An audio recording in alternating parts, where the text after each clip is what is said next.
ठीक है, good afternoon. शुरू करते हैं।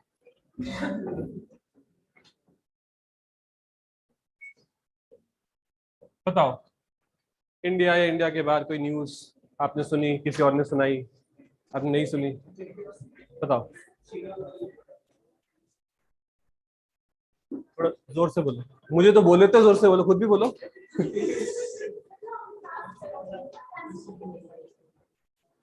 कोई सुन के बताओ। आपको सुनाई दे रही है? नहीं सुनाई दे रही आपको? आपको तो सुनाई देनी चाहिए। रेमिशन? ये मैंने क्या करवाया था? हाँ हाँ, मुझे बताना क्लास के बाद में, या फिर बीच में बता देना। मुझे सच्ची समझ नहीं लगा कि मैंने क्या बताया था। चलो ठीक है, और कोई न्यूज?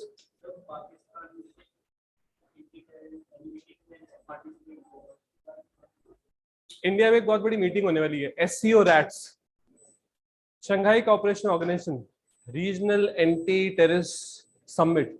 इंडिया होस्ट करेगा, पाकिस्तान पाकिस्तान उसको अटेंड करेगा। जिनके लिए रख रहे हैं वो ये अटेंड करेंगे, ठीक है।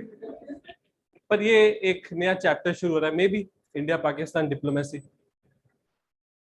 शरीफ हमेशा समझते हैं, वैसे शरीफ है नहीं, पर ये समझते हमेशा है कि इंडिया पाकिस्तान की डिप्लोमेसी जरूरी है। इमरान खान ने ये बहुत अगेंस्ट था, इमरान खान इसके, पर उसके लॉसेस बहुत ज्यादा है। अगर इंडिया से दोस्ती नहीं रखते ना, तो आप ऐसे समझ लो कि आप मार्केट जाते हो और मार्केट में आधी दुकानों वालों के साथ आपने लड़ाई करके रखी हुई है। आप बोलते हो उससे नहीं सामान लेना, पर चाहिए आपको सामान। फिर आप किसी और दुकान पे जाके बोलते हो कि जा उससे सामान लेके आ, तो कहता है ठीक है। वहां से 60 रुपए का खरीदता है, आपको 80 रुपए का ला के देता है, 20 रुपए अपने जाने आने के लिए लेता है। यही प्रॉब्लम है पाकिस्तान के साथ। पाकिस्तान एक कंट्री है नहीं कि वो इस तरह की ईगो दिखाए। इस तरह की ईगो तब दिखाई जाती है जब आपके पास पैसा बहुत, उनके पास नहीं है। उनको समझना चाहिए इस प्रॉब्लम को। तो ये शहबाज शरीफ समझता है इस बात को कि इंडिया के साथ प्रॉब्लम क्रिएट करके कुछ नहीं मिलेगा। इंडिया सारा दिन पाकिस्तान को क्रिटिसाइज करेगा, यूएन वगैरह हर जगह इंडिया पाकिस्तान के अगेंस्ट बोलेगा। सोचो, आज से कुछ ही साल पहले हमने पाकिस्तान को MFN दिया हुआ था। MFN क्या होता है? Most favoured nation. Most favoured nation एक IMF की कह लो, एक सिस्टम है IMF का। आप MFN का स्टेटस उस कंट्री को देते हो जिसके साथ आपको लगता है कि आप ट्रेड बहुत अच्छा कर सकते हो।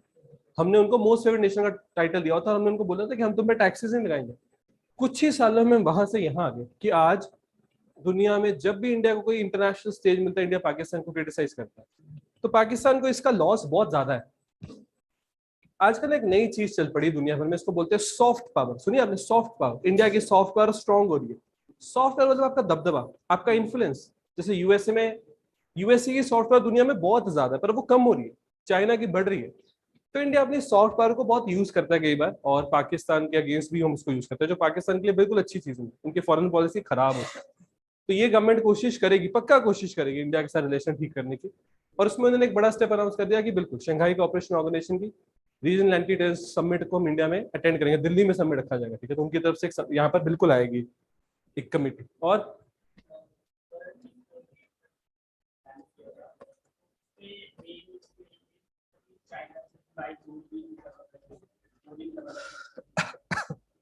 आज से कुछ टाइम पहले हमने दुनिया को ये बोल दिया कि कोई बात नहीं, अगर आपके यहाँ पर प्रॉब्लम है, खाने पीने की कमी है, हम खिलाएंगे।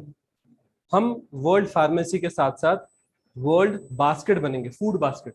तुम चिंता मत करो, कोई बात नहीं। रशिया यूक्रेन की बहुत हो रही है, कनक की कमी हमारे बम्पर फसल हुई है। ये स्टेटमेंट्स देने के कुछ ही हफ्ते बाद इंडिया ने अपना व्हीट एक्सपोर्ट रुकवा दिया। क्यों?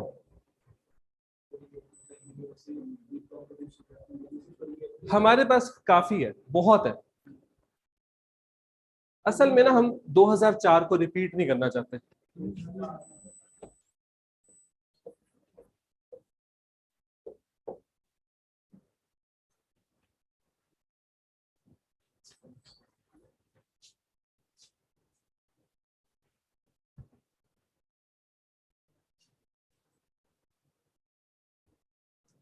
हुआ क्या था, ये मान लो एक सर्कल है।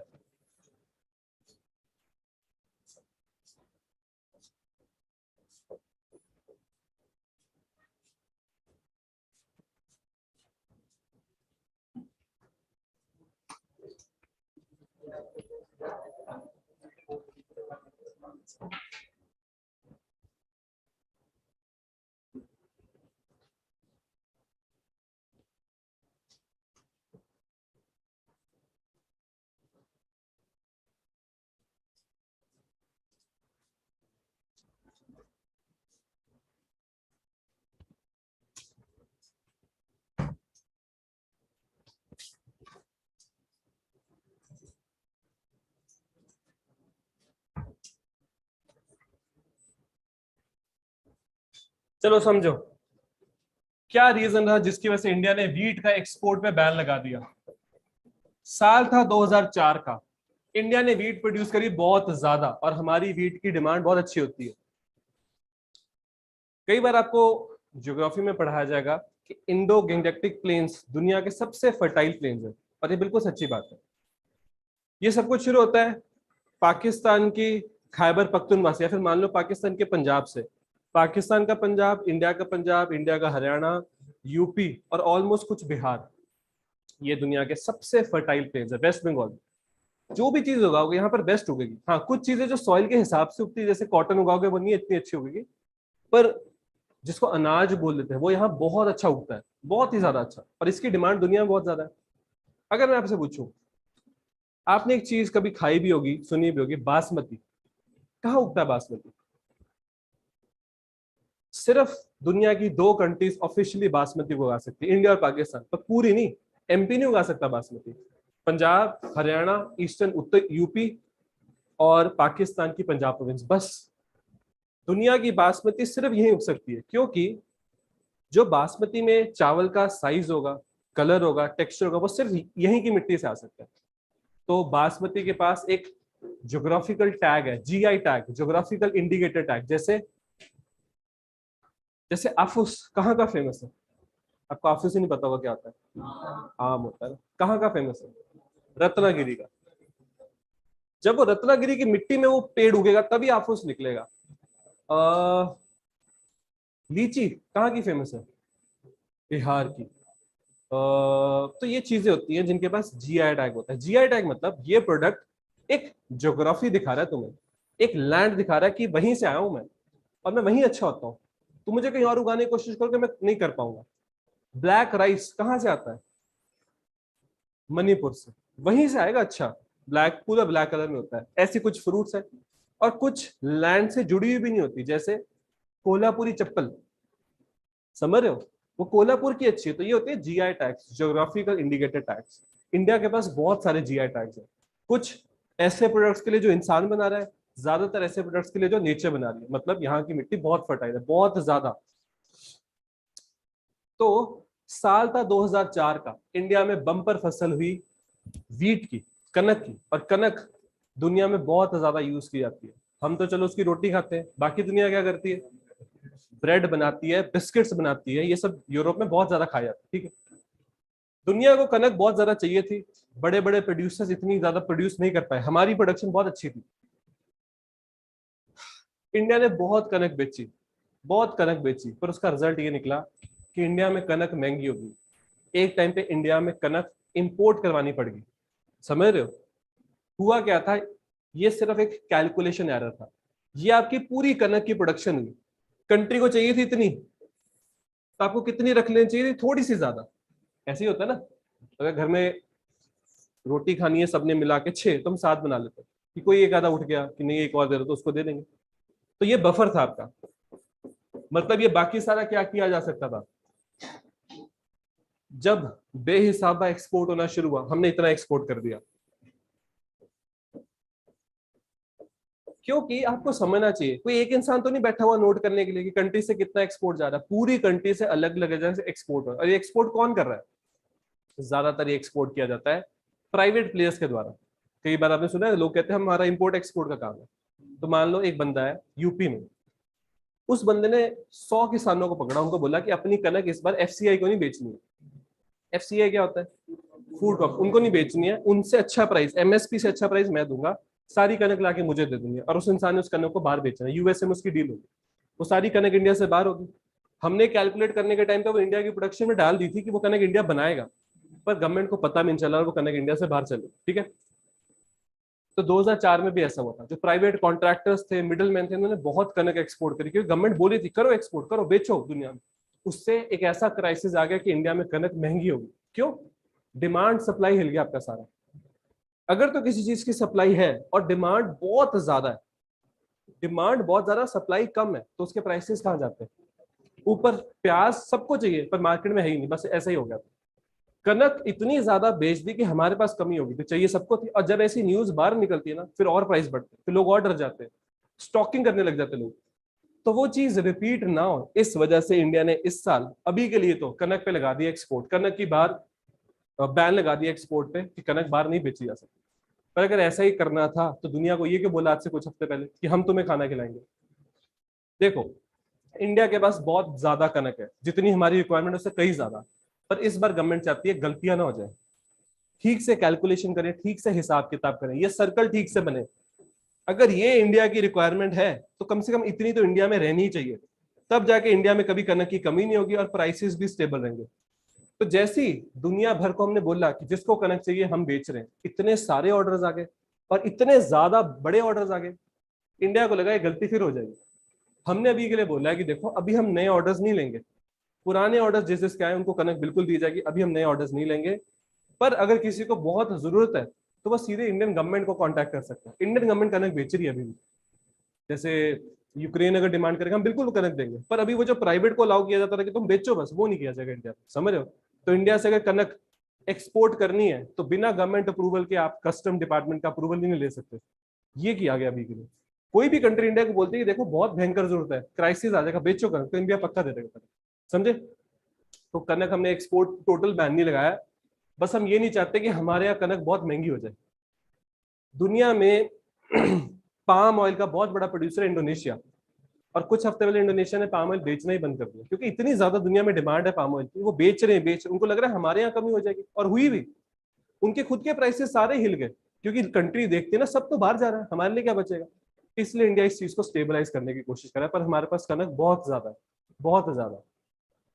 और कोई न्यूज आपने सुनी हो? कौन सी?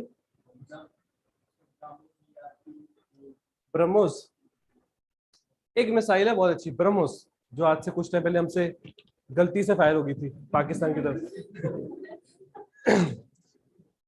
आप ना, अगर आपका कोई रिश्तेदार पुलिस में या आर्मी में, तो उसको बोलना है कि एक बार मुझे गोली चलानी है। तो पागल है, तेरी एक गोली के चक्कर में मेरी नौकरी निकल जाएगी।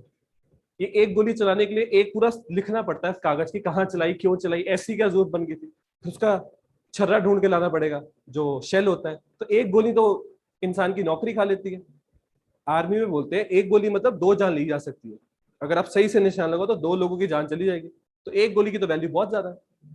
तो अगर एक गोली चलाने में भी इतना कुछ लगता है तो एक मिसाइल गलती से फायर कैसे होती है, समझ रहे हो, ये तो हो ही नहीं सकती। इंडिया कुछ नहीं कर रहा था, मोस्ट प्रॉब्ली इंडिया देख रहा था कि हम तो मिसाइलें बनाई जा रहे हैं, क्या अब हमने ऐसी मिसाइलें बना ली है कि पाकिस्तान के सारे डिफेंस सिस्टम खत्म हो जाए। बस वही टेस्ट कर रहे थे हम, तो ऐसी एक खाली सी छोड़ दी और वो नहीं रोक पाए, वो खुद गिरी मिसाइल जाके। इससे क्या समझ में लगता है? इससे ये समझ में लगता है कि पाकिस्तान को अपने एयर डिफेंस सिस्टम को अपग्रेड करना चाहिए, क्योंकि हम अपनी मिसाइल्स बहुत तेजी से अपग्रेड कर रहे हैं।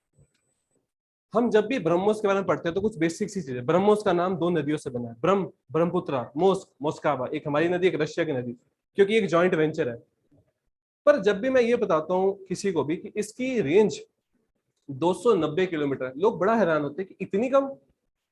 अग्नि की रेंज तो 5000 किलोमीटर है, अग्नि 5, इसकी 290 किलोमीटर, क्योंकि ये अलग तरह की मिसाइल है। 2 तरह की मिसाइल होती है, cruise missile, ballistic missile. Cruise missile जमीन के बहुत नीचे रह के वार करती है और गिर जाती है जहां पर भी जाना है। जो बैलिस्टिक मिसाइल है वो अर्थ के एटमॉस्फेयर से भी बाहर चली जाती है ताकि उसको कोई ट्रैक ना कर पाए, फिर वापस आती है ग्रेविटी की मदद से, ठीक है। तो अग्नि 5 क्या है? एक बैलिस्टिक मिसाइल। ब्रह्मोस क्या है? एक क्रूज मिसाइल। पर क्रूज मिसाइल भी 1000, 1200, 1300 किलोमीटर की रेंज की होती है, 290 तो बहुत ही कम है। इसके पीछे कारण ये है कि हम एक ग्रुप के पार्ट नहीं थे। Missile technology control regime, MTCR, एक मिसाइल का बहुत बड़ा ग्रुप था दुनिया में, हम उसके पार्ट नहीं थे। अगर आप उसके पार्ट नहीं हो तो आपकी मिसाइल 300 किलोमीटर से ज्यादा रेंज की नहीं हो सकती है। तो हमको उस पर एक स्टे लगा दिया था। पर अब हमने वो ज्वाइन कर लिया ग्रुप, तो रशिया बोला इंडिया को कि चलो ब्रह्मोस को और आगे लेके जाते हैं। हम 290 से पहुंचे 350 पे, 350 से पहुंचे 400 पे, अब हम 450 पे आ चुके हैं। इसका अगला ब्रह्मोस का वजन होगा 600, उसके अगला होगा 800, बस 800 लास्ट लिमिट होगी। 800 के बाद आप क्रूज मिसाइल इतनी ज्यादा दूरी की बनाते ही नहीं हो, ठीक है। तो इस वजह से ब्रह्मोस न्यूज में हमने रिसेंटली 450 किलोमीटर वाली जो रेंज है उसको टेस्ट किया इंडिया में। और कोई न्यूज आपने सुनी? चलो क्वेश्चंस पे चलते हैं। हो सकता है आप में से कुछ लोगों ने एक दो क्वेश्चन देखे होंगे, पर मैक्सिमम क्वेश्चन नए हैं। अगर एक आधा देखा है तो कोई बात नहीं। आज का first question, Sahyadri tiger reserve India की कौन सी स्टेट में है? अगर आपको हिंट दूं तो सिहाद्री के नाम से पहाड़ियां भी है। वो पहाड़ियां है, बिल्कुल वो पहाड़ियां है इंडिया के वेस्टर्न घाट्स में। इसका सही आंसर है महाराष्ट्र। अगर मैं आपसे पूछूं, सुनो, आप बचपन से सुनते आए हो, इंडिया में ईस्टर्न घाट है, इंडिया में वेस्टर्न घाट है, ये घाट क्या होता है? अगर आपने विजिट किया ना कभी, तो आपको पक्का पता होगा घाट क्या होता है। घाट होते हैं माउंटेन्स, पर हिमालय जैसे नहीं।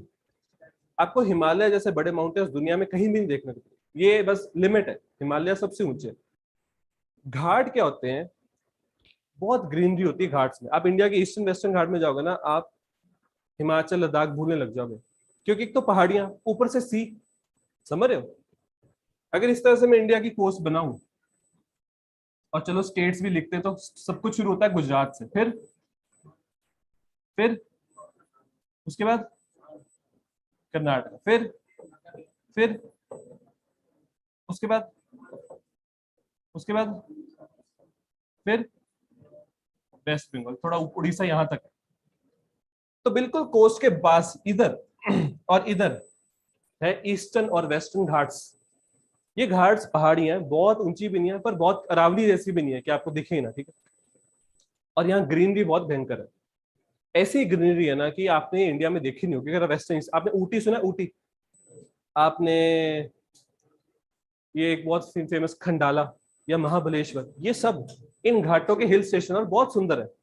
इनके इनके घाटों में हिल स्टेशन कैसे होते हैं कि फॉग आ गई, हिल स्टेशन आ गया और आपको समुद्र दिख रहा है बगल में।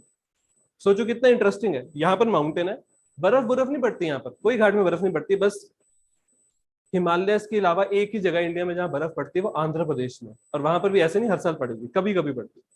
आंध्र प्रदेश में भी सोचो बर्फ पड़ती है, साउथ इंडिया में एक जगह बर्फ पड़ती है। तो यहाँ बर्फ नहीं पड़ेगी, बट ठंड होती है अच्छी, और बारिश बहुत होती है, बहुत भयंकर बारिश होती है। आप ना सारा साल में कभी केरला नहीं घूमने जा सकते, इतनी भयंकर गर्मी पड़ती है केरला में। पर जब मानसून आता है ना, केरला से सुंदर जगह नहीं इंडिया में। गॉड्स ओन लैंड, भगवान का खुद का बनाया हुआ लैंड है केरला। जब वहां बारिशें पड़ेंगी ना, सारा सारा दिन बारिश होगी, कहीं पर भी सड़क में वाटरफॉल आ जाएंगे, बिल्कुल पहाड़ियां उनके सुंदर हो जाएंगी। वहाँ एक बहुत फेमस हिल स्टेशन है मुन्नार। बहुत बार आपने मूवीज में मुन्नार देखा है, मतलब आपको पता नहीं चलेगा, हिल स्टेशन की तरह यूज करते हैं मुन्नार, ठीक। तो ये हमारे ईस्टर्न और वेस्टर्न घाट। सिहादरी एक छोटी सी माउंटेन रेंज है, आपको यहाँ कहीं मिलेगी। पार्ट है ये वेस्टर्न घाट का, और स्टेट है महाराष्ट्र। आप कई बार न्यूज सुनोगे, महाराष्ट्र में इस जानवर की नई स्पीशी पाएगी, महाराष्ट्र में उस जानवर की नई, बटरफ्लाई की नई स्पीशी बहुत मिलती है यहाँ पर। तो आपको कि महाराष्ट्र, वो मुंबई में कहाँ से इनको नई नई स्पीशीज मिल रही है? मुंबई की बात नहीं करें, वो बात कर रहे हैं वेस्टर्न घाट। ये जो रत्नागिरी है, जहां से बहुत फेमस आम निकलता है, ये बिल्कुल कोस्ट के बगल में है, ठीक है, बिल्कुल कोस्ट के बगल में। वो इतनी सुंदर जगह, जब मानसून आता है तो बहुत ही सुंदर हो जाता है। आगे चलते हैं। एमनेस्टी इंटरनेशनल एक एनजीओ है। एनजीओ मतलब नॉन गवर्नमेंटल ऑर्गेनाइजेशन। ये अपने आप को ऐसा क्यों बोलते हैं, नॉन गवर्नमेंटल ऑर्गेनाइजेशन? इसका क्या मतलब होता है? कोई रीजन होगा ना। प्राइवेट कंपनीज तो नहीं बोलती भैया नॉन गवर्नमेंट कंपनीज, वो तो प्राइवेट कंपनीज बोलती है, क्योंकि काम इनको सरकार वाला ही करना है, लोगों की भलाई ये सभी करना है। पर ये सरकार नहीं है, अपने आप को ये समझाने की कोशिश कर रहे हैं कि हम काम, देखो, कई बार लोग एक्सेप्ट ही नहीं कर पाते कि कोई हमारी भलाई के लिए आए, ये कैसे हो गया? मुश्किल है ना एक्सेप्ट करना। तो ये वही बता रहे हैं कि नहीं, हम हैं। एनजीओ, जैसे चंडीगढ़ में बहुत एनजीओ हैं। जैसे चंडीगढ़ में कुछ एनजीओ काम करते हैं कि जो स्ट्रे डॉग्स होते हैं उनको संभालने के लिए। आप देखना जब सर्दी आएंगी तो स्ट्रे डॉग्स को एक पहना देते हैं, वो रग सा होता है उसको, ठीक है। बड़े तरह के एनजीओ काम करते हैं पूरे इंडिया में। तो एक एनजीओ बड़ा ही फेमस है, एमनेस्टी इंटरनेशनल। ये कहाँ का बेस एनजीओ आपसे पूछा रहा है? ये लंदन बेस एनजीओ। पर इसको ना कई बार हम ब्लैक लिस्ट कर देते हैं, क्योंकि एनजीओ गलत काम के लिए भी यूज किया जाता है। मान लो मैं एक बहुत ही अमीर इंसान हूँ और मेरे पास बहुत ब्लैक मनी है। ब्लैक मनी मतलब मैंने वो डिक्लेयर नहीं किया, क्योंकि अगर डिक्लेयर करूंगा तो उस पर टैक्स देना पड़ेगा, ठीक है। मैंने डिक्लेयर ही नहीं किया। डिक्लेयर ना कर कर अब मैं उसको ओपनली यूज भी नहीं कर सकता, समझ रहे हो? अगर मान लो मैंने ये बताया ही नहीं मेरे पास 100 करोड़ रुपया है, और मैं एक 100 करोड़ की बिल्डिंग खड़ी कर दूं, तो मुझसे पूछेगा 100 करोड़ आया कहां से? बैंकों में तो नहीं है आपके, प्रूफ दो ना कहां से लेके आए। और इंडिया में होता है, 100 करोड़ तो बहुत बड़ी अमाउंट बोल दी, आपके अकाउंट में एकदम से 10 लाख रुपए कहीं से आ जाए, आपको नोटिस आ जाएगा कि प्रूफ दो, 10 लाख कहाँ से आए, किसने भेजे आपको? समझ रहे हो? इसलिए ये सब चीजें बड़ी मुश्किल होती है इंडिया में करनी। तो मान लो मेरे पास 100 करोड़ रुपया जो कि इलीगल है,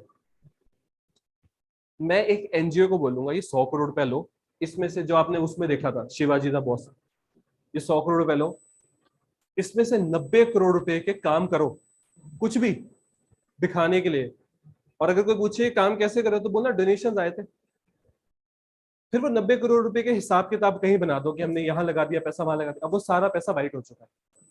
उसमें से 80 मुझे वापस करो, मतलब इन दी ऑल 20 करोड़ तुम्हारा, मेरे 100 करोड़ ब्लैक में से 80 मेरा। तो इससे अच्छा टैक्स ही दे देता। टैक्स 40% लगना था, यहाँ कितना गया जेब से? 20%। और कहने को मैंने एक एनजीओ की मदद भी कर दी। जैसे एक कानपुर का बहुत बड़ा एक बिजनेसमैन था, उसने एक बार बता दिया था, कहता कि मैं रोज अलग अलग मंदिरों में, अनाथ आश्रम में 1 से 1.5 लाख रुपए रोज का दान दे देता हूँ, पर टैक्स नहीं भरता मैं। समझ रहे हो? अंदर है बहुत मेरी भावना है अंदर दिल में, पर टैक्स नहीं मैं दे सकता, टैक्स में मेरा मन ही नहीं मानता है। तो फिर वही कि एनजीओ को दे दिए मैंने पैसे, 100 करोड़ दिए थे, 80 करोड़ वापस आ गए, 20 करोड़ को तो अच्छा ही करेंगे वो लोग, एनजीओ है ना। तो बस ऐसे इंडिया में बड़ा होता है। तो एमनेस्टी इंटरनेशनल में भी ऐसी कुछ इल्जाम थे, जब इनको कई बार बैन भी कर देते हैं। एक वो इंडिया में लॉ होता है फॉरेन कंट्रीब्यूशन, FCRA कुछ करके बोलते हैं। जैसे आपको याद है कुछ टाइम पहले गोल्डन टेम्पल का भी रोक दिया था। होता है क्या, इंडिया में अगर कोई एनजीओ है, कोई भी ऑर्गेनाइजेशन है, अगर उसको बाहर से डोनेशंस आएंगे तो उसके लिए उनको होम मिनिस्ट्री से एक सर्टिफिकेशन चाहिए होती है। वो 10-10 साल के लिए मिलती है। तो गोल्डन टेम्पल की कुछ महीने के लिए वो सर्टिफिकेशन, मतलब पिछली खत्म हो गई, अगली वालों के लिए उन्होंने अप्लाई नहीं किया था। तो अगर कोई भी इंडिया के बाहर से गोल्डन टेम्पल ट्रस्ट को कोई डोनेशन करना चाहता था, वो रुक गई थी। ये एक होम मिनिस्ट्री करती है, ताकि अगर कोई भी इलीगल पैसा इंडिया में आ रहा है उसको रोका जा सके। अगला क्वेश्चन, ये है हमारी कंट्री के नए चीफ इलेक्शन कमिश्नर। इनका नाम है मिस्टर राजीव कुमार। आपको समझाता हूं क्या होता है चीफ इलेक्शन कमिश्नर, पर उससे पहले आपको एक केस सुनाता हूं। जब इंडिया में सेकंड वेव आ गई थी, जो ज्यादा डेंजरस थी, जिसने ज्यादा डेथ करवाई, उस टाइम पे इलेक्शन हो रहे थे वेस्ट बंगाल में और तमिलनाडु में, जिन इलेक्शनों में रैलीज हो रही थी। मतलब हो क्या रहा था, वहां तो हजारों की रैली हो रही है, पर आपसे एक्सपेक्ट किया जा रहा था कि अगर आप अपनी गाड़ी पे भी जा रहे हो तो मास्क लगाओ, एक इंसान को भी मास्क लगाना पड़ेगा। तो कुछ पिटीशन फाइल कर दी गई मद्रास हाईकोर्ट में। वैसे नहीं मुझे याद है, पिटीशंस भी नहीं फाइल की गई, एक सुओ मोटो एक्शन लिया गया। सुओ मोटो सुना आपने क्या होता है? कई बार कोर्ट ना आपकी वेट नहीं करता कि आप में से कोई पिटीशन फाइल करेगा, कोर्ट खुद ही एक्शन ले लेता है। जैसे मान लो इंडिया में कुछ बहुत गलत हो रहा है, कोर्ट तो तब सरकार को पूछना जब कोई कोर्ट के पास जाके बोले कि गलत हो रहा है। समझ रहे हो? कोई पिटीशन फाइल करेगा तब तो कोर्ट अपनी इंक्वायरी शुरू करता है। पर कई बार कोर्ट वेट ही नहीं करता इंक्वायरी की या पिटीशन फाइल करने की, कोर्ट सीधे खुद ही एक्शन शुरू कर देता है। इसको बोलते हैं सुओ मोटो एक्शन, जब आप खुद से अपने हिसाब से एक्शन लेना शुरू कर दो। मद्रास हाईकोर्ट ने एक सुओ मोटो एक्शन लिया, उसमें यह लिखा था कि इलेक्शन कमीशन ऑफ इंडिया ने वेस्ट बंगाल और तमिलनाडु के इलेक्शंस में रैली की परमिशन दे कैसे दी। उन्होंने बुला लिया इलेक्शन कमीशन ऑफ इंडिया को मद्रास हाईकोर्ट में। उन्होंने बोला कि हमारे हिसाब से आप पे अटेम्प्ट टू मर्डर का केस कर देना चाहिए इलेक्शन कमीशन ऑफ इंडिया पे, क्योंकि आपने जो किया है उससे बहुत केसेस बढ़ेंगे और लोग मरेंगे। फिर उन्होंने बोला कि हमारे हिसाब से तो आप डिजर्व ही नहीं करते कि आपको बुलाया जाए, कि that you are a constitutional body of India. इसका क्या मतलब था? Election Commission of India constitutional body है, जो कि बहुत ज्यादा बड़ी बात हो जाती है। इसका मतलब जैसे यूपीएससी भी एक कॉन्स्टिट्यूशनल बॉडी है, ऐसी ऑर्गेनाइजेशंस जिनके बारे में मेंशन था इन दी कॉन्स्टिट्यूशन ऑफ इंडिया कि हमको इनकी जरूरत पड़ेगी और उनको बनाया गया, वो होती है कॉन्स्टिट्यूशनल बॉडीज। कॉन्स्टिट्यूशनल बॉडीज को पावर मिलती है from the constitution of India और उनका काम बहुत बड़ा होता है। एक नॉर्मल बॉडी गलती करती है, समय लगता है, पर कॉन्स्टिट्यूशनल बॉडी कभी गलती नहीं कर रही, ऐसा मान के चला जाता है। जैसे इलेक्शन कमीशन ऑफ इंडिया, ठीक है, ऐसे छोटे मोटे केस होते हैं, पर कभी नहीं आप सुनोगे कि ईसीआई की गलती की वजह से इलेक्शन खराब हो गए। ये बहुत ध्यान देते हैं। आप कभी नहीं सुनोगे कि यूपीएससी की गलती की वजह से पेपर लीक हो गया। ये कॉन्स्टिट्यूशन बॉडी, उनको बहुत प्रेशर में रहना पड़ता है, बहुत ढंग से काम करना पड़ता है। अगर मान लो एक बॉडी बनाएगी इंडिया में, उसके बारे में कॉन्स्टिट्यूशन में कुछ नहीं लिखा था, बाद में बनाएगी, उसको क्या बुलाते हैं? Statutory body. तो जैसे मान लो जब कॉन्स्टिट्यूशन बनाया जाता था, पता था एग्जाम्स कंडक्ट कराने पड़ेंगे, लोगों को सरकारी नौकरी देनी पड़ेगी, तो यूपीएससी बन गया। पर तब ये नहीं पता था कि आगे जाके शेयर मार्केट बहुत बड़ी चीज हो जाएगी, उसमें लोग चोरी भी कर सकते हैं, तो हमको सेबी चाहिए होगा, securities exchange board of India. तो सेबी के बारे में कॉन्स्टिट्यूशन में कुछ नहीं लिखा गया, उसको बनाया गया है पार्लियामेंट ऑफ इंडिया के द्वारा। तो जो बॉडी पार्लियामेंट ऑफ इंडिया के द्वारा बनती है उसको बोलते हैं स्टैच्यूरी, जो कॉन्स्टिट्यूशन ऑफ इंडिया के द्वारा बनती है उसको बोलते हैं कॉन्स्टिट्यूशनल बॉडी। कॉन्स्टिट्यूशनल बॉडी को पावर कहां से आती है? Constitution of India. Statutory body को पावर कहां से आती है? पार्लियामेंट के एक एक्ट से, एक कानून से। ठीक है, अब अगर इंडिया में इलेक्शन कमीशन ऑफ इंडिया को सिर्फ एक ही इंसान लीड करता है, जिसको चीफ इलेक्शन कमिश्नर बोलते हैं तो ये इंसान तो अपनी मनमर्जी भी कर सकता है कि नहीं कर सकता? जब इलेक्शन होते हैं सीएम की पावर तो कम हो जाती है। अगर आपने इलेक्शन होते देखें कभी, आपको सड़क पे रोका जाएगा, आगे खड़ी होगी सीआरपीएफ, पीछे खड़ी होगी पुलिस। अभी पंजाब में देखा था, नहीं देखा था? अभी हरियाणा में देखोगे तो कुछ टाइम बाद जब इलेक्शन हो रहे होते हैं तो कोड ऑफ कंडक्ट लग जाता है। कोड ऑफ कंडक्ट में सीएम की पावर कम कर देते हैं, क्योंकि सीएम की कुर्सी के लिए तो इलेक्शन है। सीएम को सारी पावर दे दी, वो अपने हिसाब से काम करता रहेगा। वो सारी ऑपोजिशन को बोलेगा नहीं तुम्हें नहीं परमिशन दे सकते रैली की, हमको हमारी पार्टी को परमिशन है। इसलिए सीएम की पावर कर दी जाती कम। और पावर किसके पास है? इलेक्शन कमीशन ऑफ इंडिया के पास। अगर इलेक्शन कमीशन ऑफ इंडिया को सिर्फ एक ही इंसान लीड करता है तो ये इंसान, जैसे मान लो अगर ये बीजेपी की तरफ हो गया तो ये हर जगह बीजेपी की साइड लेता रहेगा। तो इसको कैसे सॉल्व किया होगा आपके हिसाब से? इसको ऐसे सॉल्व किया कि एक इंसान के पास सारी पावर है ही नहीं। असल में इलेक्शन कमीशन ऑफ इंडिया में आपको 3 पोजीशन मिलेगी: chief election commissioner, election commissioner 1, election commissioner 2। Problem तो अभी भी वही लग रही है कि ये चीफ है, ये जो बोलेगा वही फाइनल। ऐसा नहीं होता, यहां पर चलती है मेजोरिटी। अगर फैसला लेना है पंजाब के लिए कि पंजाब में ये करना है नहीं करना, इलेक्शन आने वाले, ये बोल रहे हाँ करेंगे, ये बोले नहीं, ये बोले नहीं, तो फाइनल आंसर होगा नो। चाहे आप चीफ इलेक्शन कमिश्नर जो मर्जी हो, यहां मेजोरिटी चलती। 3 में से जहां 2 बोलते हाँ, 1 बोलते ना, वो फाइनल होता है। ठीक है? अगर इन तीनों को वीटो पावर दी जाती फिर क्या होना था? फिर तीनों की मंजूरी होनी थी। जैसे वीटो पावर होती है यूनाइटेड नेशन सिक्योरिटी काउंसिल में, अगर कोई भी कुछ भी आया वहां पर, तो 5 कंट्रीज के पास वीटो पावर है: US, UK, Russia, China, France. Veto power मतलब तुम 4 जो मर्जी बोलो, सारी दुनिया एक तरफ हो जाए, पर अगर हमने बोल दिया नहीं तो नहीं, ये होती है वीटो पावर। जैसे रशिया अपने अगेंस्ट कुछ आने नहीं देता, क्योंकि रशिया अपनी वीटो यूज करता है। तो ये क्या थे? ये थे इलेक्शन कमिश्नर 1, अभी चीफ इलेक्शन कमिश्नर बन गए। आगे चलते हैं, बताओ तो दुनिया की वो कौन सी कंट्री है जहां पर पहली बार इनको केसेस मिले हैं? असल में ना इनके पास टेस्ट किट नहीं थे 2 साल, तो इनको ढूंढने नहीं आते थे केस, या फिर मार मुर देते थे। पर अब ये कंट्री बहुत भयंकर क्राइसिस में फंस गई है। 4 दिनों में इनके 10 लाख केस आ गए। इतनी ग्रोथ तो किसी ने भी नहीं करी 4 दिनों में। हो सकता है 2 साल के केस एक साथ ही गिन रहे हो सारे, उसको वो भी बीमार हुआ, वो भी बीमार हुआ, वो ठीक। असल में हुआ क्या, जब इनको पता लगा ना दुनिया में ऐसे बीमारी फैल गई, इनको तो पता लग ही गया था, चाइना ने खुद ही बता दिया होगा पहले। इन्होंने अपना बॉर्डर बंद कर दिया, क्योंकि इनको पता था बाकी दुनिया कुछ कर भी लेगी, हम कुछ नहीं कर सकते, हमारे पास कोई मेडिकल इंफ्रास्ट्रक्चर नहीं। ठीक है, पर ये बॉर्डर कब तक बंद करके रखते हैं? ये एक ऐसी कंट्री है जो खुद की प्रोडक्शन कुछ भी नहीं करती है, ये बाहर की कंट्रीज पे डिपेंडेंट है। और बॉर्डर अगर बंद कर दोगे, वो भी जरूरी था बॉर्डर बंद करना, क्योंकि एक बार वायरस ने आना था तो सारी कंट्री तबाह कर देनी। इन्होंने बड़ा कंट्रोल किया, बॉर्डर बंद किया, पर अब इन्होंने बॉर्डर खोला है और अब केसेस आ गए। एक ऐसी बीमारी,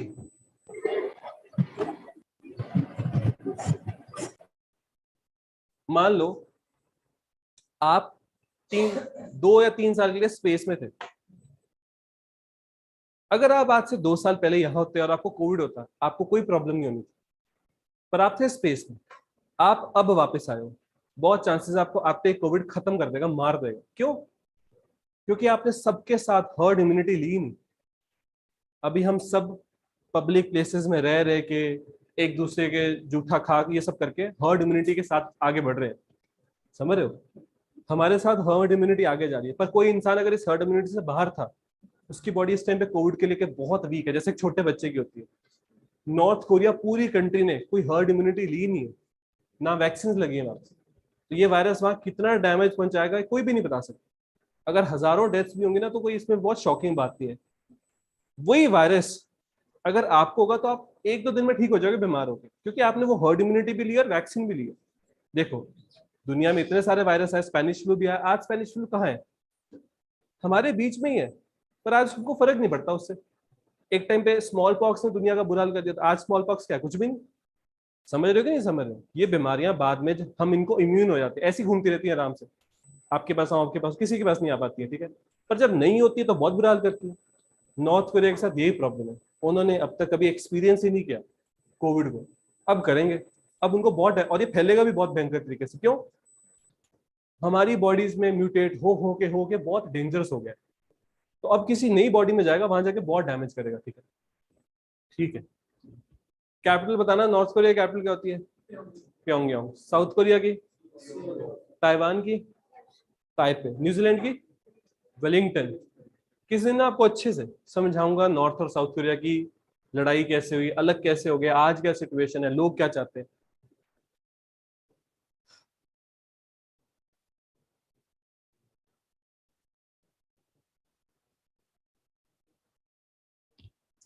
आज से कुछ दिन पहले इंटरनेशनल नर्सेज डे था। किस डेट को होता है? ये होता है 12 मई को। मैं आपको सिर्फ इसमें एक ही चीज बता सकता हूं कि नर्सेज सिर्फ फीमेल नहीं होती हैं। अगर आप ये पता लगा लोगे तो आपके लिए बहुत बड़ी चीज हो जाएगी। नर्स का मतलब ऐसा नहीं कि एक फीमेल ही आएगी आपके लिए। नर्स एक जैसे कैप्टन, आर्मी में कैप्टन सिर्फ मेल ही नहीं होगा, फीमेल भी हो सकती है। बनती नहीं है वो अलग बात है। समझ रहे कि नहीं समझ पा रहे उस बात को? ठीक।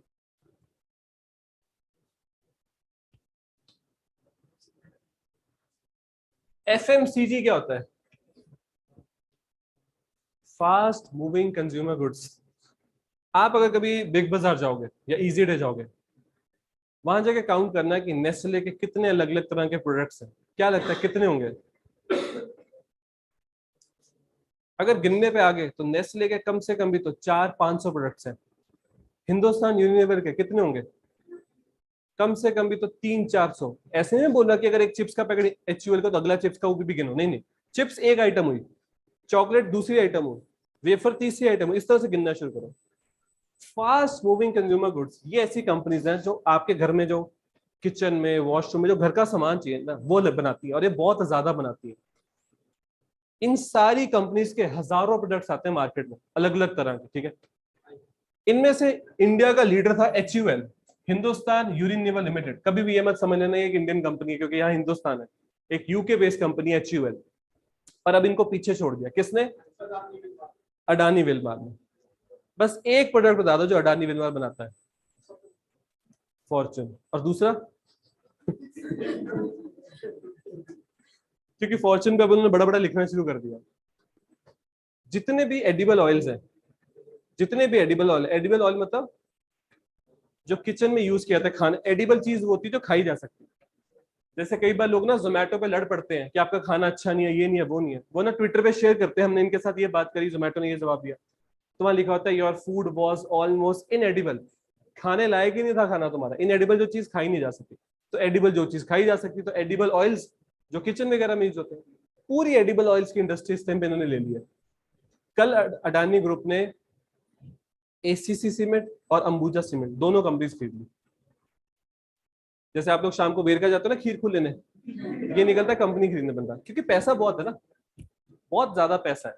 और ये पता है कब तक कंपनियां खरीद सकते हैं? जब तक इनको कोई नोटिस नहीं आता गवर्नमेंट ऑफ इंडिया की तरफ से कि तुम क्यों कंपटीशन खत्म कर रहे हो, क्यों सारी कंपनियां तुम ही खरीदते जा रहे हो, इससे तो तुम अपना कंपटीशन खत्म कर दोगे। जब तक नोटिस नहीं आता तब तक आराम से खरीदेंगे कंपनी। तो इन्होंने कंपनियां खरीद खरीद के, छोटे छोटे ब्रांड्स को खरीद खरीद के अपने आप को सबसे बड़ा एफएमसीजी बना लिया। आज भी लोग बड़े डाउट में हैं, अडानी इंडिया का सबसे रिच इंसान बना कैसे, इसकी कंपनी करती क्या है, लोगों को नहीं पता। रिलायंस आपने देखा, आपने सुना, आपने समझा रिलायंस को। वो जियो लेकर आए, पूरी कंट्री ने उसको महसूस किया कि कितनी स्ट्रॉन्ग चीज जियो। पर जियो का मालिक इस टाइम पे सेकंड रिचेस्ट इंसान है। फर्स्ट रिचेस्ट इंसान इंडिया का है अडानी ग्रुप का मालिक गौतम अडानी। कैसे? एक एग्जांपल आपके सामने। कल उसने इतनी बड़ी बड़ी कंपनी, बचपन से सुनते आ रहे हैं, अंबुजा सीमेंट देश का सीमेंट, एसी सीमेंट देश का सीमेंट, ले गया वो अडानी, देश का दूसरा कुछ नहीं रहा, ठीक है।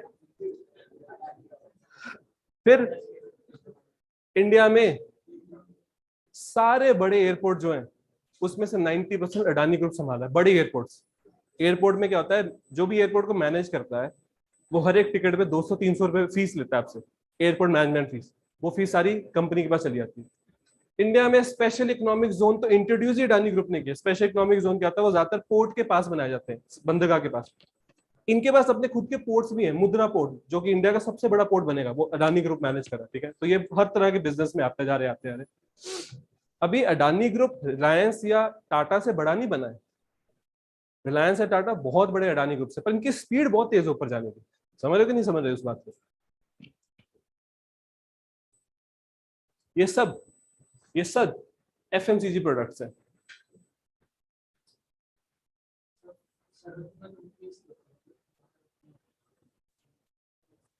जो सरकारी कंपनियां होती है ना, सरकारी कंपनियां, उनको ग्रेड्स दिए जाते हैं कि वो कितनी अच्छी है। वो ग्रेड्स 4 तरह के होते हैं, महारत्ना, नवरत्ना, मिनी रत्ना। मिनी रत्ना में होता है मिनी रत्ना 1, मिनी रत्ना 2। सबसे अच्छी सरकारी कंपनियों को बोलते हैं महारत्ना कंपनी। आपके पास देखना, पेट्रोल पंप पे जाओगे वहां लिखा होगा Indian oil Maharatna company, ONGC का लिखा होगा ओएनजीसी महारत्ना कंपनी, बेस्ट सरकारी कंपनी महारत्ना कंपनी। उसके बाद जो अच्छा कर रही है पर और अच्छा कर सकती है, नवरत्ना। और जो भी बिल्कुल इनिशियल फेज में जिनको भी बड़ा काम करना है वो होती है मिनी रत्ना 1 और 2। ये 3 ही कैटेगरीज होती है सरकारी कंपनी।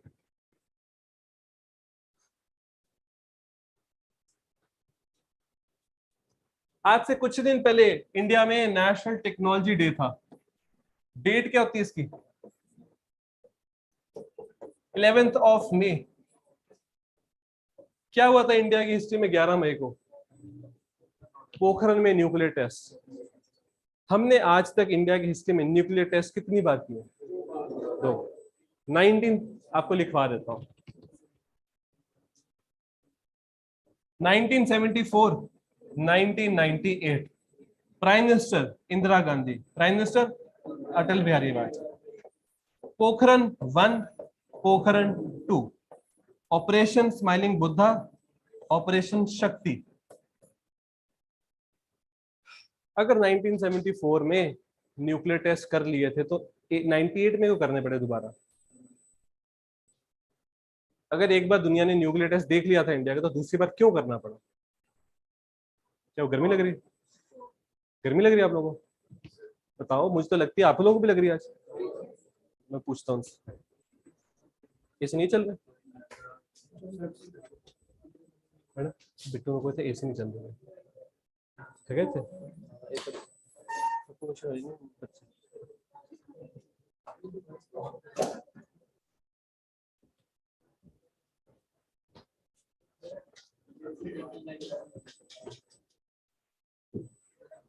आपको मैंने बोली चीज बताई थी, जो आपका गाड़ी का कैबिन है वो मैक्सिमम कितने टेम्परेचर तक जाता है? जैसे बंद गाड़ी है, धूप में खड़ी है, गाड़ी का इंटीरियर भी काले रंग का है जो कि ज्यादातर होता है लेदर में, तो आपके हिसाब से गाड़ी के अंदर जो टेम्परेचर जब आप आके बिल्कुल बैठते हो वो कितना होता है? जैसे बाहर कितना टेम्परेचर है? 43, 44, 45, कुछ कुछ जगह 46, 47 जा रहा है बाहर का जो टेम्परेचर, पर गाड़ी के अंदर का टेम्परेचर 75 तक जा रहा है। क्योंकि इसमें एक ऐसा इफेक्ट हो रहा है जो हम भूल जाते हैं, ग्रीन हाउस इफेक्ट। जब आप गाड़ी में बैठे रहे, आप CO2 रिलीज कर रहे थे, आपने गाड़ी पूरी लॉक करके चले गए, रात को गाड़ी आपने बंद कर दी, पूरी लॉक कर दी, एयर लॉक, अब अंदर CO2 है। हम क्यों कह रहे हैं दुनिया में पोल्यूशन कम करने के लिए CO2 कम करना है, कार्बन इमिशंस क्यों कम करनी है? क्योंकि CO2 एक ग्रीन हाउस गैस है और ग्रीन हाउस गैस करती है ग्रीन हाउस इफेक्ट, और ग्रीन हाउस इफेक्ट में हवा या फिर कहो कार्बन डाइऑक्साइड गर्मी पकड़ के रखती है। तो आपकी गाड़ी के अंदर जो CO2 है वो गर्मी को बाहर नहीं निकलने दे रही, जिससे गाड़ी और गर्म होती है। गाड़ी का सरफेस टेम्परेचर कितना जाता होगा आपके हिसाब से? 85 डिग्री सेल्सियस। मेटल जो है ऐसे टच करके बिल्कुल हाथ हटाना पड़ता है, क्योंकि थोड़ी देर में आपका हाथ जल जाएगा। आप रखो अपना हाथ, जल जाएगा हाथ आपका, ठीक है? ऐसा नहीं जलेगा जैसे आग जलाती है, पर वो बर्न आना शुरू हो जाएंगे, क्योंकि 85 डिग्री सेल्सियस है और अंदर जब बैठ के एकदम से ऐसा लगता है कि शरीर पिघल जाएगा, ठीक है? वो कम से कम 70-75 डिग्री सेल्सियस है। इसका सोल्यूशन, गाड़ी के शीशे को थोड़ा सा खोलो, सारा साल बस बारिशों के अलावा गाड़ी का शीशा खुलना चाहिए। सर्दियों में वो अंदर प्रेशर नहीं बिल्ड होने देगा, गर्मियों में वो अंदर CO2 को बाहर निकाल देगा। अगर आप सिर्फ शीशा खोलो 10 डिग्री का फर्क आएगा, अगर आप पेड़ के नीचे खड़ा कर दो तो कम से कम 20 डिग्री का फर्क आ जाएगा गाड़ी के अंदर के टेम्परेचर में। तो ये कुछ ऐसी चीजें जो बहुत सिंपल साइंस है, आपको समझ में आनी चाहिए। कई लोग ने, आपने देखा कई लोग थोड़ी महंगी गाड़ी लेते हैं, विंडशील्ड पे कैसे चमकीला सा लगा देते, देखा आपने? नहीं देखा? विंडशील्ड होती है ना जो अंदर से, वो ऐसे चमकीली सी, ऐसे ऐसा लगता है कि एल्यूमिनियम फॉइल लगाया हुआ है, वो धूप को बाहर फेंक देती है, वापस अंदर आने नहीं देती, तो उनकी गाड़ी अंदर से बहुत ठंडी रहती है, ठीक है?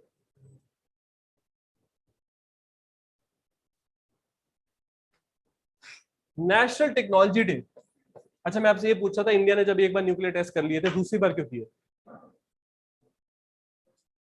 आप ऐसे मान लो, एक बॉडी बिल्डर है, उसकी चाय की दुकान है, सब लोग उससे डरते हैं, ठीक है? सब लोग उससे डरते हैं, चाय पीते हैं चुप करके और उठ के चले जाते हैं। पर फिर एक इंसान आता है, वो उस बॉडी बिल्डर कहता है, छोटू चाय ले गया, वो ले आता है बॉडी बिल्डर, वो शांत है बेचारा, और बाकी लोगों ने भी देख लिया कि ये तो बॉडी बिल्डर की तो कोई रिस्पेक्ट ही नहीं, हमें भी डर ही आ रहे हैं, सब उसके साथ वही शुरू करते हैं, छोटू चाय ला, पैसे भी देके जाते हैं। उसको लगता है ये क्या हो गया मेरे साथ, एकदम उसको गुस्सा चढ़ता है, पहले ग्राहक आता है उसको कहता है छोटू चाय, वो चपेट मारता है उसके सबके सामने, वहीं धर लेता है उसको, सारा दिन उस पर खड़ के चाय बनाता है। लोग आते हैं चाय पीते हैं, 10 के का 15 रुपए रख के चले जाते हैं, ठीक है। उसकी इज्जत वापस आ गई, इंडिया अपनी इज्जत वापस लाया था। सबको लगने लगा था कि 74 में न्यूक्लियर टेस्ट तो किया ही नहीं शायद इंडिया ने, हमारे पास क्या प्रूफ है, अभी कुछ भी फाड़ दिया होगा, हमको बोले न्यूक्लियर वेपन फाड़ दिया। तो हमको प्रूफ देना था, क्योंकि हमको पता लग गया था कि पाकिस्तान जल्दी न्यूक्लियर टेस्ट करने वाला है। हमको पता था उनका क्योंकि उनका कुछ ही महीनों बाद हो गया था इसके, और उसके कुछ महीनों बाद क्या हुआ, कारगिल। तो इसलिए इंडिया को एक प्रूफ देना था। पर ये न्यूक्लियर टेस्ट बड़ा ही छुप के, बड़ा इंटरेस्टिंग तरीके से किया था। अगर आपको नहीं पता तो आपको मूवी देखनी चाहिए, परमाणु। परमाणु मूवी बहुत इंटरेस्टिंग है इस टेस्ट के बारे में, परमाणु, ठीक है। तो इस साल का थीम क्या था, थीम था integrated approach in science and technology.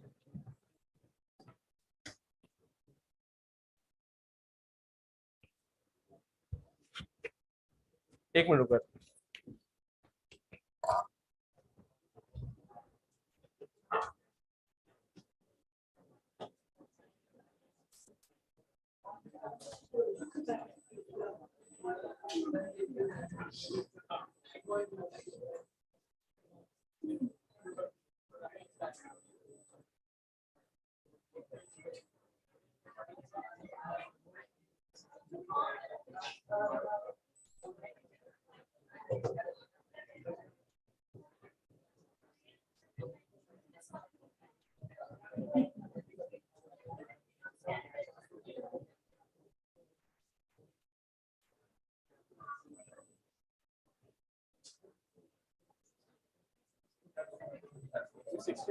कुछ आ भी रहा है इसका, 69 कुछ चल रहा है, ये तो चल रहा है, वो देखो आप चल रहा है। वो अगर एसी हो तो हीटर कितना चाहिए, तो हीटर तो रिलीज करिए देखना।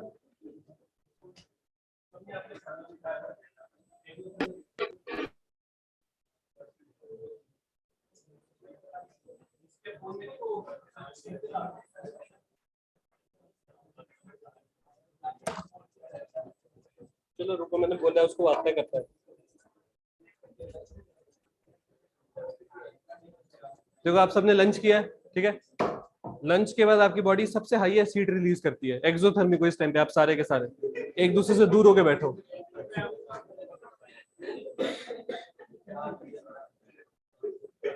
देखो मैं आपको समझाता हूँ। जैसे सर्दियों में बहुत ठंड लगती है, फिर आप कंबल लेते हो।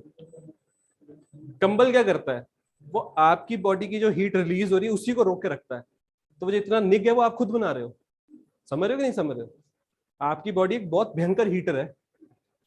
आपको पता है कि नहीं पता ये बात? आप ही वो हीटर जिसकी वजह से सफोकेशन, गिरने वाले हो रहे हैं हम, आप सब। ये क्या कर लेंगे दो, जब इतने सारे बैठे हो। तो कंबल सिर्फ एक इंसुलेटर है। आप उसके अंदर एक बर्फ रखोगे तो बर्फ लेट पिघलेगी, तो बर्फ की ठंडक भी नहीं जान देगा और गर्म कोयले की हीट भी नहीं जान देगा। इसलिए हम कंबल लेते हैं अपने आसपास कि हमारी हीट रुक जाए बस, खुद की। आगे चलते हैं। तो हुआ क्या था, 1998 में इंडिया ने टेस्ट किया और अगले साल ही हमने अनाउंस कर दिया नेशनल टेक्नोलॉजी डे। अगर आपसे एक बड़ा सिंपल सवाल पूछोगे, टेक्नोलॉजी डे होता है 11 मई को, तो साइंस डे कब होता है?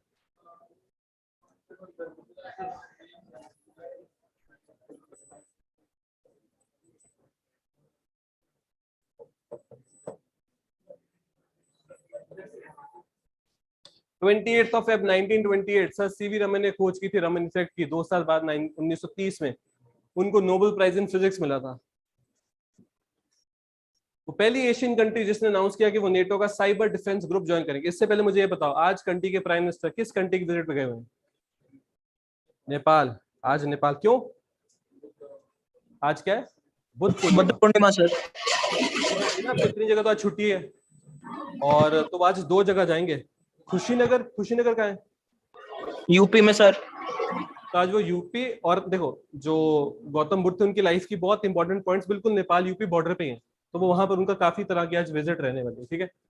कुछ ही दिनों में दिल्ली में पाकिस्तान की एक डेलीगेशन आएगी। कौन सी मीटिंग के लिए? एससीओ की RATS meeting, Shanghai Cooperation Organisation. ये तो बताया था ना आपको, रीजनल एंटी टेररिस्ट समिट के लिए, ठीक है। इस क्वेश्चन का सही आंसर है नेटो के साइबर डिफेंस ग्रुप में इनमें से कौन ज्वाइन करने वाला है? साउथ कोरिया का जो नया लीडर बनकर आया ना, ये बहुत ज्यादा ऑफेंसिव सा लीडर है। ये बोल रहे हैं कि नहीं, नॉर्थ कोरिया को रिक्वेस्ट क्यों करनी है, फाड़ ही देंगे जाके। समझ रहे हो, हमारे पास भी तो वेपन है, उनसे अच्छे वेपन है। तो ये थोड़ा अलग तरह का लीडर है। वैसे नॉर्थ कोरिया, साउथ कोरिया के लीडर ऐसे होते हैं कि नहीं नहीं, बात करेंगे नॉर्थ कोरिया से, ये कर लेंगे वो कर लेंगे। नॉर्थ कोरिया एक ऐसी कंट्री है जिसके बारे में ना कुछ पता ही नहीं दुनिया को, पर कुछ लोगों ने बड़ी हिम्मत करी, गए वो नॉर्थ कोरिया। नॉर्थ कोरिया एक टूरिस्ट, मतलब एक टूरिज्म का ट्रिप प्लान करके देता है आपको। कई लोग हिम्मत करके जाते भी हैं वहां पे, आपको बड़ा कुछ दिखाने की कोशिश करते हैं, ये देखो हम कितने महान, ये वो। ऐसा एक डॉक्यूमेंट्री बनाई थी एक बहुत ही फेमस, मुझे बड़ा अच्छा लगता है यूट्यूब पे वो, वाइस ने, VIC। उनकी डॉक्यूमेंट्री में आप देखोगे कि वो कैसी अनोखी कंट्री है। वो सिर्फ आपको दिखाने के लिए कि हम बहुत महान है, कुछ भी करते रहते हैं, आपको दिखाने के लिए एक रेस्टोरेंट में लेके जाएंगे आपको, आप अकेले बैठोगे और सारे टेबल पे खाना ही खाना रख देंगे कि देखो इतना खाना पड़ा है, हमने बना दिया है, उनके पास कुछ भी नहीं है, समझ रहे हो। फिर आपको दिखाएंगे कि चलो आज आपको ऐसी किसी भी स्कूल में ले चलते हैं, कौन से वाले में जाना है, चलो उस वाले में चलते हैं। आप बोलोगे नहीं वो नहीं, वो नहीं, वो वाला देखो, ठीक है। वहां जाके दिखाएंगे कि देखो बच्चे कंप्यूटर चला रहे हैं, चाहे बच्चे कुछ भी नहीं कर रहे, बैठे कंप्यूटर के सामने। तो ऐसी कंट्री है नॉर्थ कोरिया। अब अगर मतलब एक एक वो है, एक थ्योरी है दुनिया में कि मे बी नॉर्थ कोरिया में हर साल कई 100,000 मौतें होती हैं सिर्फ खाने पीने की कमी की वजह से। ऐसी कंट्री है नॉर्थ कोरिया। बेटो AC देख चल नहीं रहा बिल्कुल भी, कितना ही चलेगा। ठंडा पानी मुझे तो पिला। ये अपना देखें। चल।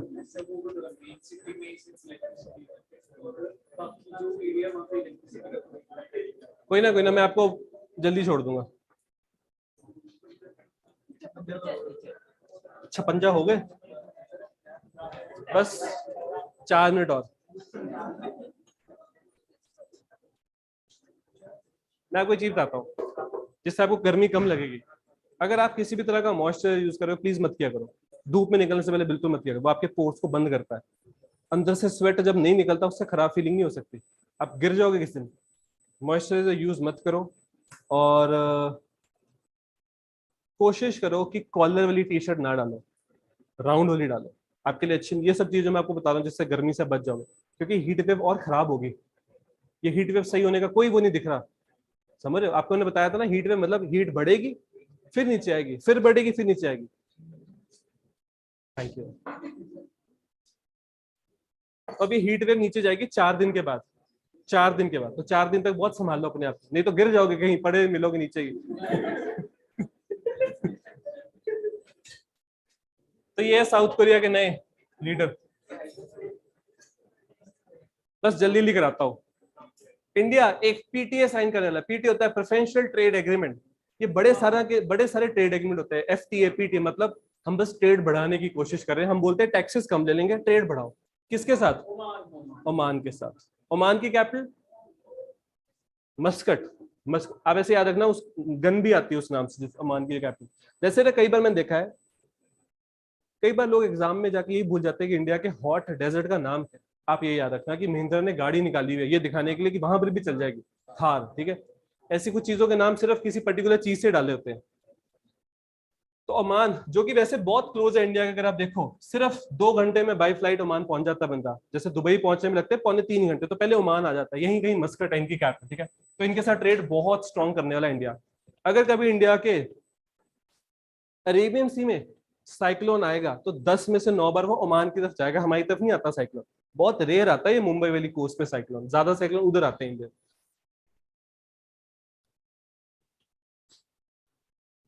छोड़ो ये, Formula 1 की रेस होती है, पहली बार मियामी में हुई, USA में। इसको जीता है मैक्स वर्स्टेपन ने। Ferrari second, Ferrari third, first Red Bull. देखो कितना आसान क्वेश्चन।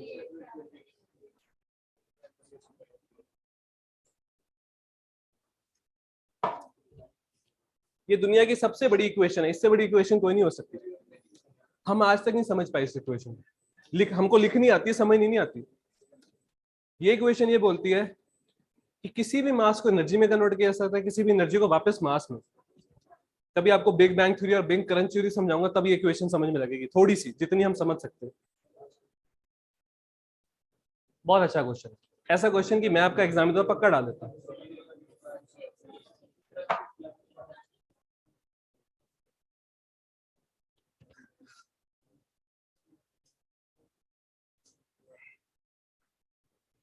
ठीक है।